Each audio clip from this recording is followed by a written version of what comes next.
গ্রীষ্মের রোদ সেদিন যেন আগুন হয়ে নেমেছিল। আকাশে একটিও মেঘ নেই, বাতাস স্থির, চারপাশ নিস্তব্ধ।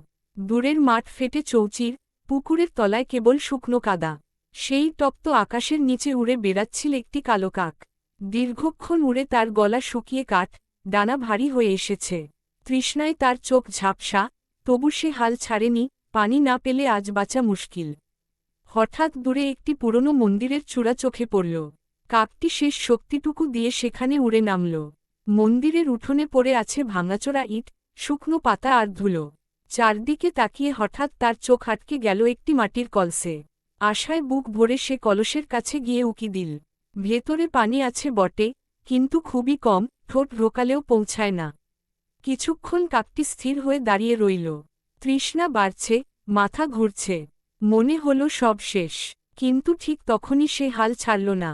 কলসের চারপাশে ধীরে ধীরে হাঁটতে লাগল। তার চোখ পড়ল চারদিকে ছড়িয়ে থাকা ছোট ছোট কাকর পাথরের দিকে। কাকটি থেমে ভাবল। হঠাৎ যেন তার মাথায় আলো জ্বলে উঠল। সে ঠোঁটে করে একটি কাকর তুলে কলসের ভেতর ফেলল। টুপ শব্দ হল, পানি সামান্য নড়ে উঠল। কাকটি আবার একটি কাকর ফেলল, তারপর আরেকটি। প্রথমে ধীরে, পরে একের পর এক। রোদে তার গা জ্বলছে, ডানা ব্যথা করছে, তবু সে থামছে না। ধৈর্য ধরে কাকর ফেলতেই থাকল। সময় গড়াতে লাগল। সূর্য মাথার উপর উঠে এসেছে। কলসের ভেতরের পানি ধীরে ধীরে ওপরে উঠছে। কাকের চোখে আবার আশা জ্বলতে শুরু করল। অনেক কাকর ফেলার পর অবশেষে পানি কলসের মুখের কাছে এলো। কাকটি সাবধানে ঠোঁট নামাল। ঠান্ডা পানির স্পর্শে তার শরীর যেন নতুন প্রাণ পেল। সে তৃষ্ণা মিটিয়ে এক ঢোক, দুই ঢোক করে পানি খেল। তারপর কলসের পাশে বসে কিছুক্ষণ বিশ্রাম নিল।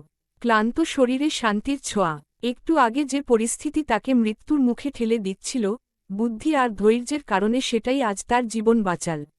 কিছুক্ষণ পর কাকটি ডানা মেলে আকাশে উড়ে গেল। নিচে রইল সেই মাটির কলস, ভেতরে কাকর আর উপরে উঠা পানি।